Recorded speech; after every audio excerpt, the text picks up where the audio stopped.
Good evening, guys. What's up? Yep.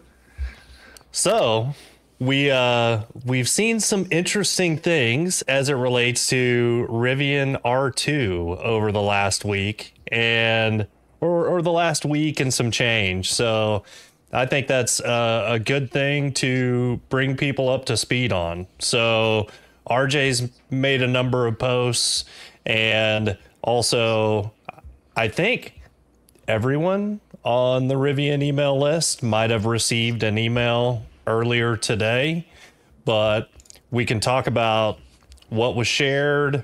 And then obviously, as always, we have some thoughts and analysis to add as well. So I just got my email like 15 minutes ago. I was like watching everyone else get theirs, and I was like, "What the hell? Where is my email?" I got blacklisted.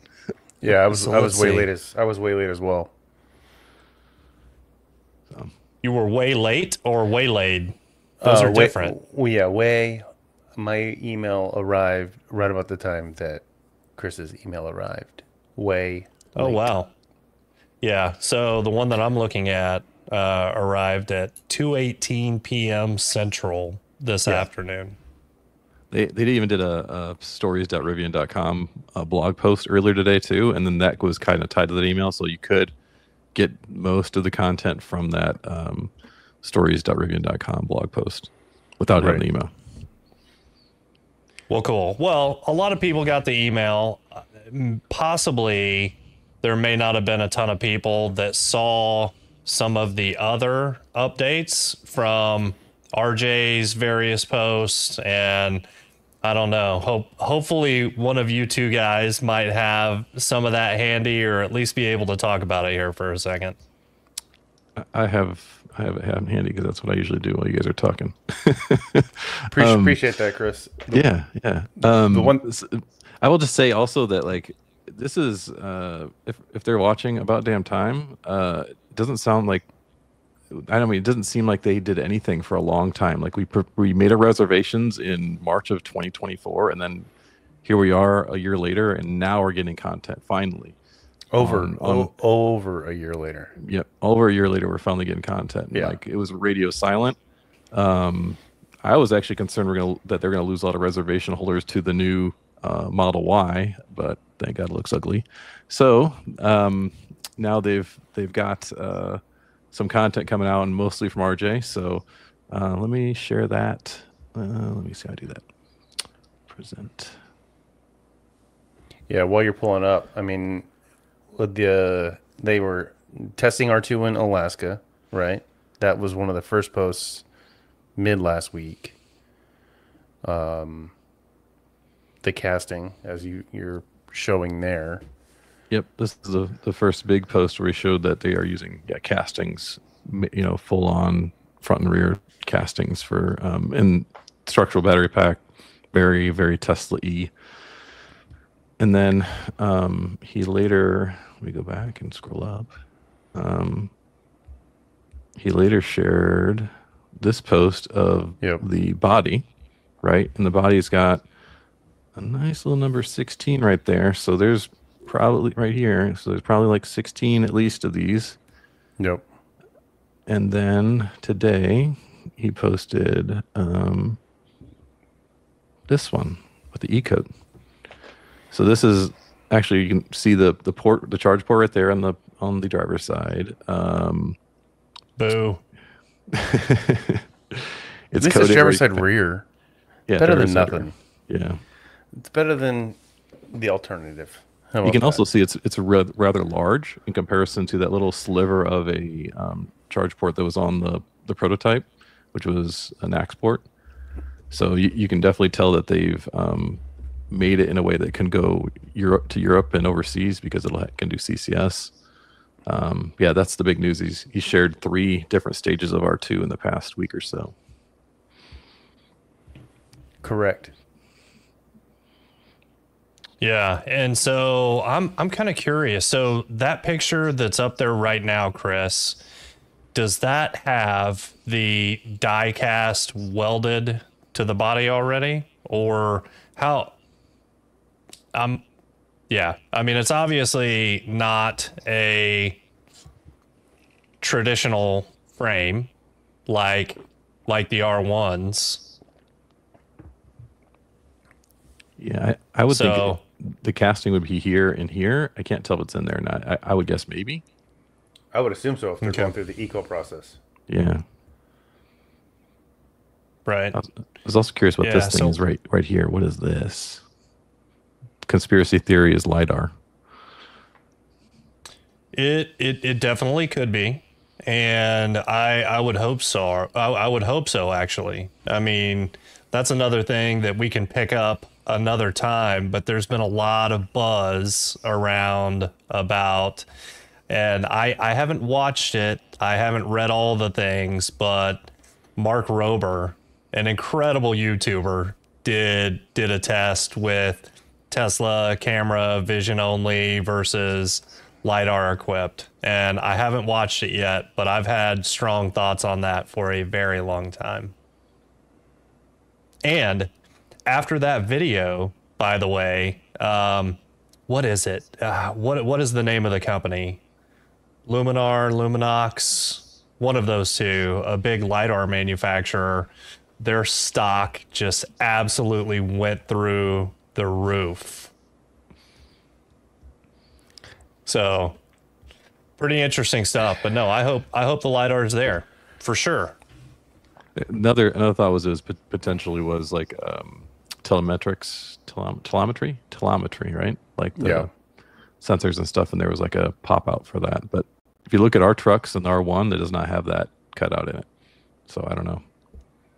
Yeah. Yeah. Well, I mean, that could be a route for a lot of wiring, a lot of things into the interior of the vehicle. So, I mean, the one thing that I would say for sure is whether it's an antenna or whether it is some sort of sensor type equipment like cameras or LiDAR, it is something that needs access to the exterior of the vehicle, but has wiring connections back in.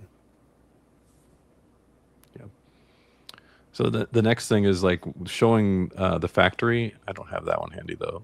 They did some pictures of photography and aerial photography of the factory and the status of it. And also in the email indicated that they were going to wrap up exterior construction in Q2 of the R2 expansion. So it kind of paves the way for what's next after Q2 in terms of like when did they finish up the interior of the plant of the expansion. When do they connect it in, right? So they're going to have to aerial do a conveyor belt of some kind to get the R2s. Let me just keep doing this.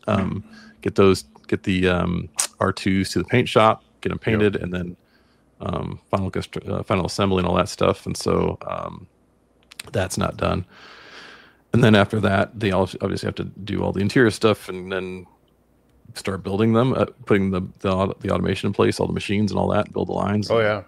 All that. So I'm thinking Q2 finished building is what they said. Q3 they do inside and connection to the plant. Q4 maybe they do all the machinery and automation and all that stuff, and then we start seeing actual pilot builds off the line, not these hand built ones that RJ is sharing, but actual real line built machines in our vehicles in Q1 going to employees probably, or to Alaska. Who knows what they're gonna do? They got a long road ahead of them. Like this isn't. They're not even done building the exterior. Like this is. This will be interesting.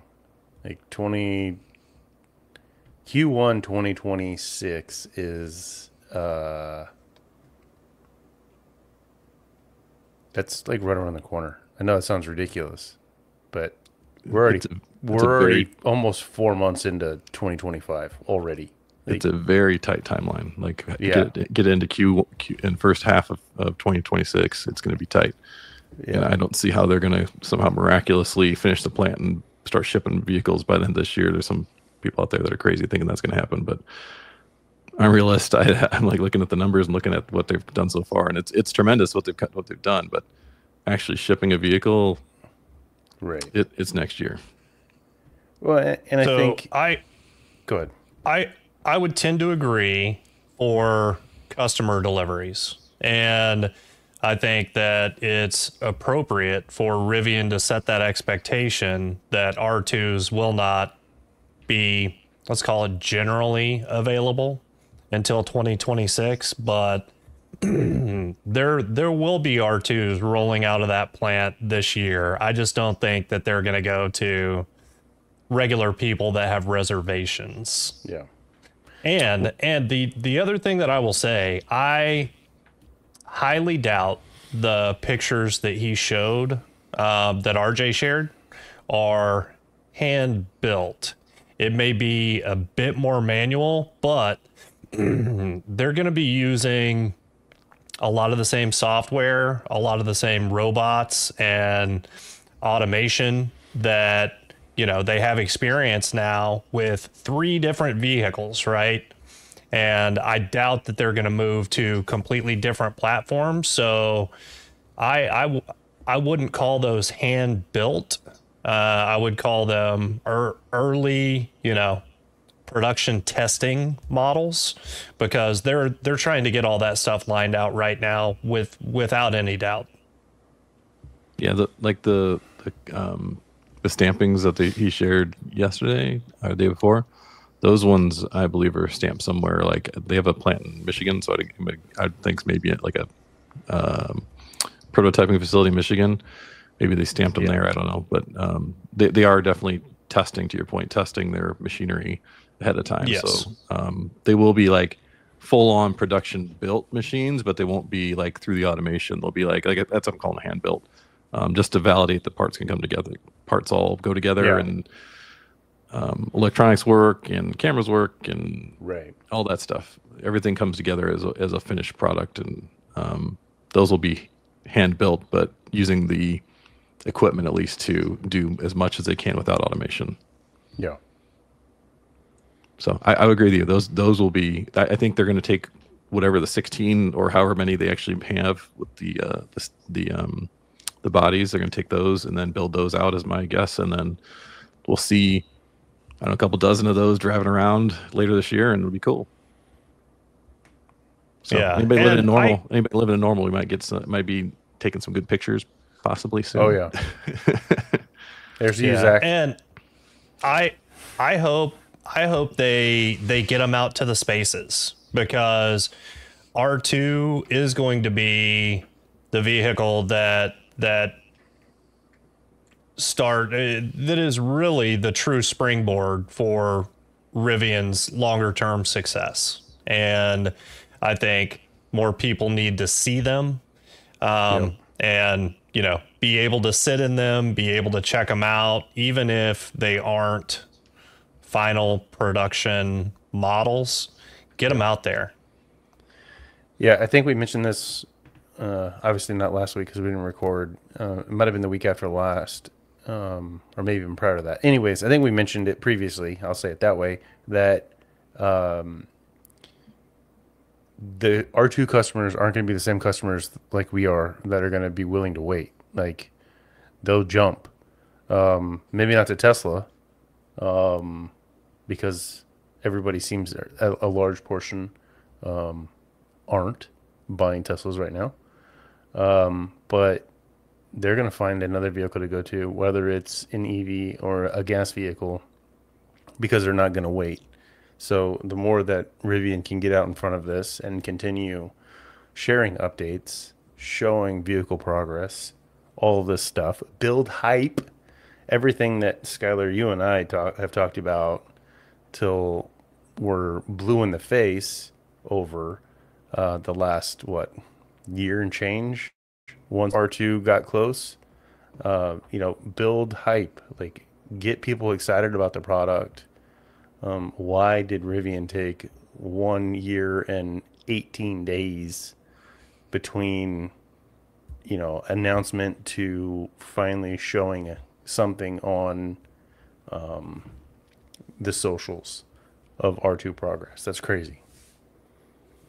Right. Well, I mean, to be fair though, they did put I'm going to call it prototype R2 out on a traveling tour, So I mean, they're trying to do that, but and maybe it is a case where they're finally at a point where they have something more substantive to share, Yeah. and so they're doing it. But the other thing is, we're not the only people that are saying things like that. I'm sure Yeah. there's people within Rivian that share that same, you know, belief and mentality. And I know externally there a lot of people have been clamoring for it. Yeah. So maybe they are listening and, you know that they need to get it out there. I do have one question too. Maybe it's probably to Jimmy actually. Is that what VIN or what VIN range is your R1T? I'm curious to when you were one of the first R1T deliveries, I believe. I was early. I wasn't one of the first. Yeah. I don't mind sharing my VIN. It's 1988 Okay. is my VIN. So let's just say the first 1,500 went to employees or something like that, right? Like, or 1,000. How many R1s do you think went to employees? I want to say it was probably closer to 1,000. Yeah. That went to employees because Yeah. I know. Yeah, I want to say I know of at least one employee that was in like the nine. I want to say it was like 982 or high 900s, but sub 1,000. The reason I ask that is because that's kind of like what I'm using in my head for like when customers will take delivery of R2, right? So like they're going to start cranking out Yeah. the first vehicles, let's just say, and those will go to employees, maybe the first 1,000. And so back when they first started building our ones, they were doing how many a day? Like just a few. And so it could be weeks, months, until they actually truly perfect that to get it to customer deliveries. And even then, when they get to customer deliveries, that's when the priority delivery program kicks in, right? And so then you have all the existing R1 owners that have reserved an R2 get bumped to the front of the line, and there's been a lot of them that have done that. And there's a lot of people that have just taken an R1 lease for 2 years just so they can trade it in and get the priority delivery and get the R2 immediately. And so that's what's going to happen, I think, next after the employees, the first 1,000 take delivery, and then they go into the priority delivery people. Yep. So, Well, I'm really excited about R2. I hope that Rivian continues to share more, and yeah, I look forward to seeing more of them out on the roads and not the literally hand built prototype that has been showcased. So yeah, I mean that's fun. Back when R1 was first coming out, we had a ton of fun, looking at what had changed and making observations before Rivian had released a lot of information. So I enjoy that, and I'm excited to continue to see more. I mean, I will say this though. If Rivian has certain things set in stone, I think that it is in their best interest to start releasing details on some sort of regular cadence to keep that excitement, keep that engagement with current reservations and prospective customers. But we shall see. I'm really curious to see how many lessons learned from the R1 launch and how they can do the R2 launch better. Hopefully. Yeah, you brought up those that regular cadence. Like, I miss those Friday emails from Tony. Those were so great. Like total flashback. But yeah, like, talk it up. Colors, like RJ's post, was that today or yesterday, with the E-coat, and talking about launch green, and should Rivian, this is from RJ, should Rivian bring back launch green for R2? Yeah, I mean, if you've got maybe not launch green, you don't have to share that. I mean, that was one of the last colors they announced. But pick a color. You know, like if there's a color that's different that we don't know yet that you have finalized, share it. You know, Just that's a great example, Jimmy. I Yeah. mean, just with colors, they could release a planned color like every couple of weeks, Yeah. you know, or every month, you know, and have people tell people when it's coming, right? And people will get excited and they'll look forward to Rivian releasing that information. Like Right. so many things that they could do. Yeah.